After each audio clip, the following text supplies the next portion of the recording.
12টার সময় বৈঠক শুরু হয়, টানা 1 ঘন্টা এই বৈঠক হলো। মুখ্যমন্ত্রী মমতা বন্দ্যোপাধ্যায় চাকরিহারাদের সঙ্গে এই বৈঠক করলেন এবং সেখান থেকেই তিনি বক্তব্য রাখলেন, যোগ্যদের চাকরি থাকবে। নেতাজি ইন্ডোরে ঘোষণা মুখ্যমন্ত্রীর, তিনি থাকতে কারোর চাকরি যাবে না, আশ্বাস দিলেন মমতা বন্দ্যোপাধ্যায়।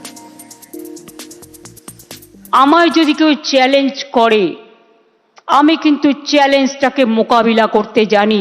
আমি বেঁচে থাকাকালীন যোগ্য প্রার্থীদের কারো চাকরি কেড়ে নিতে দেব না। It is my commitment. প্রতিনিধি আবির রয়েছে আমার সঙ্গে। আবির, এই বৈঠক শুরুর আগে আমরা কথা বলছিলাম, যখন বলছিলাম যে আজকে এই বৈঠকে মানবিক কি বার্তা দেন মুখ্যমন্ত্রী, আমাদের প্রত্যেকের নজর রয়েছে। আজ মুখ্যমন্ত্রী ঘোষণা করে দিলেন, আশ্বস্ত করলেন যে যোগ্যদের চাকরি থাকবে এবং শুধু তাই নয়, তিনি থাকতে কারোর চাকরি যাবে না, আশ্বাস দিলেন তিনি। এবং 4 বার তিনি প্রসঙ্গের কথা উল্লেখ করেছেন এদিনের বক্তব্যের ক্ষেত্রে। এবং এই বক্তব্যের মাঝে যখন চাকরির বিষয়টি উঠে এসছে, তখন দেখতে পাওয়া গিয়েছে মঞ্চের মধ্যে শিক্ষামন্ত্রী সহ ডিপ্রাইভ টিচার অ্যাসোসিয়েশনের যারা সদস্যরা রয়েছেন তাদের সঙ্গে কথা বলেও পুনরায় মমতা বন্দ্যোপাধ্যায়কে বলতে শোনা গিয়েছে যে যোগ্য অযোগ্য লিস্ট রাজ্য সরকারের তরফ থেকে সুপ্রিম কোর্টের কাছে চাওয়া হবে। যারা এখানে রয়েছেন তাদের অনেকের পুরনো জায়গাতে ফেরার অপশন আদালত ইতিমধ্যে দিয়ে রেখেছে। আদালতের বিষয় মতোই রাজ্য সরকার কথা বলছে, তবে চাকরি কারুর খাওয়া হবে না, এটা মাথায় রেখে দিন। তিনি উল্লেখ করেছেন এটাই এ, এটাই বি, এটাই সি, এটাই জেড, এটাকে মাথায় রেখে আপনারা এগোন। ফলে চাকরি কি হবে, সংস্থান কি হবে, ভবিষ্যৎ কি হবে, তা নিয়ে যে প্রশ্ন উঠছিল সেই প্রশ্নের উত্তর দেখে মানবিক দৃষ্টিভঙ্গির পাশাপাশি আইনত রাজ্য সরকারের তরফ থেকে কি ব্যবস্থা গ্রহণ করা হচ্ছে এদিনকে মমতা বন্দ্যোপাধ্যায় তা মনে করিয়ে দিলেন। দ্বিতীয়ত, রাজ্য সরকার যে সুপ্রিম কোর্টে ক্ল্যারিফিকেশন দিচ্ছে এবং রিভিউ পিটিশন করা হচ্ছে সেই প্রসঙ্গের কথা দিনকে তিনি মনে করিয়েছেন।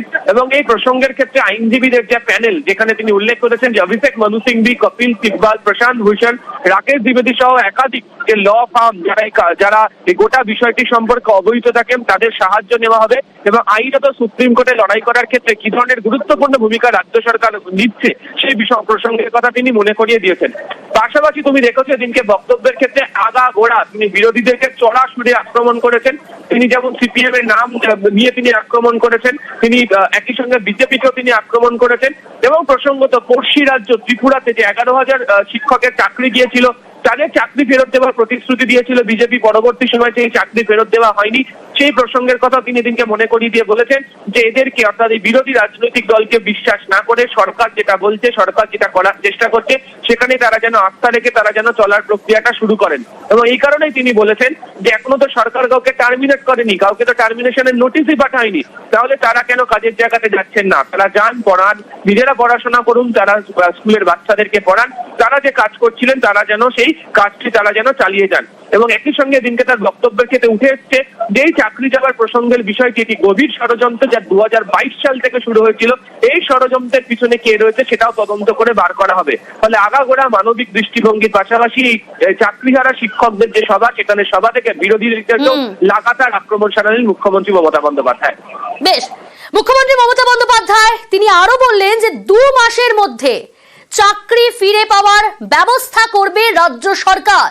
নোটিশ না পাওয়া পর্যন্ত স্কুলে গিয়ে পড়ানোর আবেদন, কারো সার্ভিস ব্রেক হবে না। নেতাজি ইন্ডোরে বড় ঘোষণা মুখ্যমন্ত্রীর।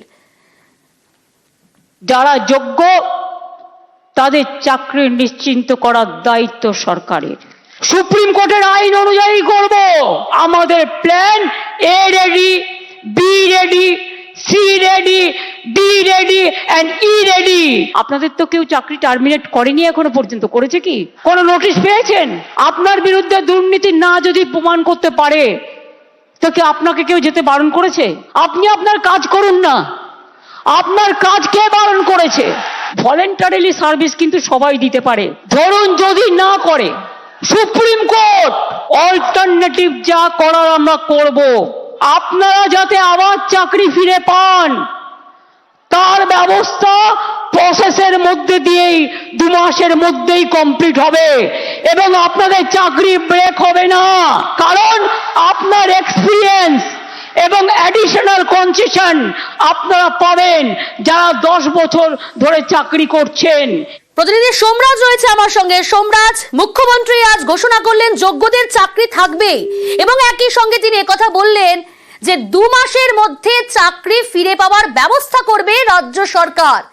নোটিশ না পাওয়া পর্যন্ত স্কুলে গিয়ে পড়ানোর আবেদন করলেন তিনি। কারো সার্ভিস ব্রেক হবে না, নেতাজি ইন্ডোরে বড় ঘোষণা করলেন মুখ্যমন্ত্রী মমতা বন্দ্যোপাধ্যায়। আপনাদের আরো একবার শোনাই কি বললেন মুখ্যমন্ত্রী এই বিষয়ে।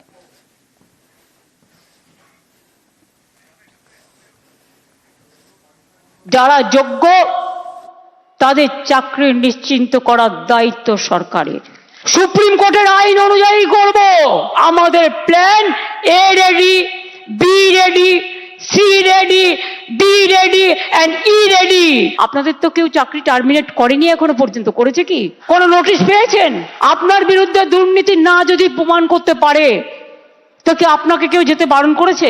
আপনি আপনার কাজ করুন না। আপনার কাজ কে বারণ করেছে? ভলেন্টারিলি সার্ভিস কিন্তু সবাই দিতে পারে। ধরুন যদি না করে, সুপ্রিম কোর্ট অল্টারনেটিভ যা করার আমরা করব। আপনারা যাতে আবার চাকরি ফিরে পান তার ব্যবস্থা প্রসেসের মধ্যে দিয়েই 2 মাসের মধ্যেই কমপ্লিট হবে এবং আপনাদের চাকরি ব্রেক হবে না। কারণ আপনার এক্সপিরিয়েন্স এবং অ্যাডিশনাল কনসেশন আপনারা পাবেন যারা 10 বছর ধরে চাকরি করছেন। প্রতিনিধি সোমরাজ রয়েছে আমার সঙ্গে। সোমরাজ, যোগ্যদের চাকরি থাকবে ঘোষণা করলেন মুখ্যমন্ত্রী, একই সঙ্গে তিনি বললেন 2 মাসের মধ্যে চাকরি ফিরে পাওয়ার ব্যবস্থা করবে রাজ্য সরকার। শুধু তাই নয়, নোটিশ না পাওয়া পর্যন্ত স্কুলে গিয়ে পড়ানোর আবেদন করলেনও তিনি। সোমরাজ, দেখো, যেটা সব থেকে গুরুত্বপূর্ণ আজকের এই সম্মেলনে সেটি হচ্ছে মুখ্যমন্ত্রী মমতা বন্দ্যোপাধ্যায় যাদের চাকরি বাতিল হয়েছে তাদের কাছে একটা ইঙ্গিত দিয়েই দিলেন যে এখনো পর্যন্ত সরকার কোনো টার্মিনেশন লেটার দেয়নি। এই টার্মিনেশন লেটার না দেওয়ার অর্থ যে এতদিন ধরে যে সুযোগ সুবিধা পেয়ে এসছেন চাকরি যখন চাকরি করছিলেন সেই সুযোগ সুবিধাই পেতেই পারেন, কারণ আইনি ব্যাখ্যা রয়েছে রাজ্যের কাছে। আর সেই আইনি ব্যাখ্যাকে সঙ্গে করে নিয়েই মুখ্যমন্ত্রী মমতা বন্দ্যোপাধ্যায় এই বার্তা চাকরি হারা শিক্ষক শিক্ষাকর্মীদের কাছে রাখলেন বলেই মনে করছে প্রশাসনিক মহল। তার কারণ সুপ্রিম কোর্টের যে রায় তারপর থেকে school service commission recommendation letter withdraw করেনি, মধ্যশিক্ষা পর্ষদ নিয়োগপত্র উইথড্র করেনি। অর্থাৎ তাদের চাকরি কিন্তু এখনো সুপ্রিম কোর্টের রায় বাতিল হলেও রাজ্য সরকার তাদের সঙ্গে রয়েছে এবং সেই কারণেই তাদের টার্মিনেশন লেটার দেওয়া হয়নি, অর্থাৎ তাদের চাকরি নেই বার্তা রাজ্য দেয়নি এখনো পর্যন্ত। তাদের চাকরি আছে।